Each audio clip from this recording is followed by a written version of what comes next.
Okay ဒီနေ့တော့ကျွန်တော်ဒီဘက်ကလေးကိုကျွန်တော်ရှင်းပြပေးမလဲဆိုတော့ဒီ chat box ရဲ့ radio button ရဲ့နောက်ပြီးတော့ C ရဲ့เนาะဒီ၃ခုပေါ့၃ခုကိုကျွန်တော်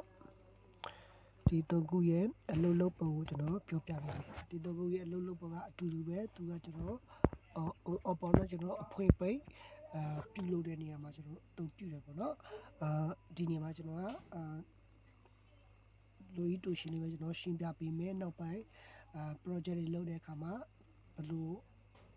လုပ်ရမလဲဆိုတာကိုစနစ်တကျကျွန်တော်ဒီချာလေးရှင်းပြပေးမယ်ပေါ့နော်အခုကကျွန်တော်တို့အလွယ်လေးမှတ်လို့ရအောင်ကျွန်တော်ပြောပြပေးတာဖြစ်ပါတယ်ဒီကတော့နော်ဒီကောင်လေးကျတော့သူက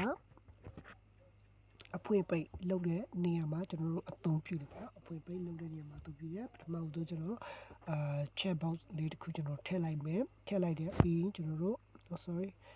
ကျွန်တော်တို့ chat box တစ်ခုထည့်လိုက်မယ်ပြီးတဲ့ခါကျတော့ကျွန်တော်တို့ဒီမှာအဖွင့်ပိတ်ကလုံးလုံးမှာဆိုတော့ကျွန်တော် off လို့ကျွန်တော်ထည့်လိုက်မယ် off ဆိုပြီးတော့ဒီပိတ်ထားတဲ့အနေထားပေါ့နော်ကျွန်တော်တို့တက်ဆိုင်ကိုကျွန်တော်နည်းနည်းကြီးလိုက်ပါတော့မြင်သာထင်သာရှိအောင်ကျွန်တော်25ကျွန်တော်ထားလိုက်မယ်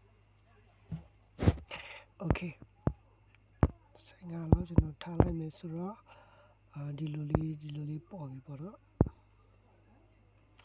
off ဆိုတော့သူအဖွင့်ပိတ်ဘယ်လိုလုပ်လဲအလုပ်လုပ်တဲ့စီကျွန်တော်အခုလောလောဆယ်တော့ကျွန်တော်စာအဖွင့်ပိတ်လုပ်နည်းလေးကိုကျွန်တော်ပြောပြပေးမယ် event နဲ့ကျွန်တော်သွားမယ်ပြီးမှ on tech chain ဆိုတာလည်းရှိတယ် on chat chain เนาะ sorry on chat chain ဒီအောက်မှာရှိတယ်เนาะဒီအောက်မှာအဲဒီကောင်လေးကျွန်တော်တို့နေမယ်ပြီးတော့ကျွန်တော်တို့ဒီနောက်ပိုင်းကျမှဒီ blog တွေကြောင့်ကျွန်တော်ပြောပြပေးမယ်ပေါ့နော်အခုကကျွန်တော်မပြောပြသေးဘူးတော့ဒီ blog တွေကြောင့်သိချင်လေးပြောပြပေးမယ်ကျွန်တော်တို့ဆိုတော့ကျွန်တော် online တဲ့ခါမှာဒီဖွင့်လိုက်တဲ့ခါမှာကျွန်တော်တို့ထည့်ချင်တဲ့စာသားကိုထည့်လိုက်မယ်နော်ဖွင့်ပိတ်ဆိုတော့ကျွန်တော်တို့အလွယ်နီးလေးကိုကျွန်တော်ထားလိုက်မယ်ကျွန်တော်တို့ချက်ပေါက်ကျွန်တော်တို့ရွေးချယ်လိုက်မယ် okay ဒါဖွင့်သည်ဆိုပြီးတော့ကျွန်တော်ထည့်လိုက်မယ်ဖွင့်သည်ဒီမှာကျွန်တော်ပေးသည် okay ရပြီကျွန်တော်တို့ရမယ်အဖွင့်ပိတ်ပါလားချက်ပေါက်ရဲ့ radio button ရဲ့ miss ရဲ့ဆိုတာအဖွင့်ပိတ်သုံးတဲ့နေရာမှာသုံးတာပေါ့နော်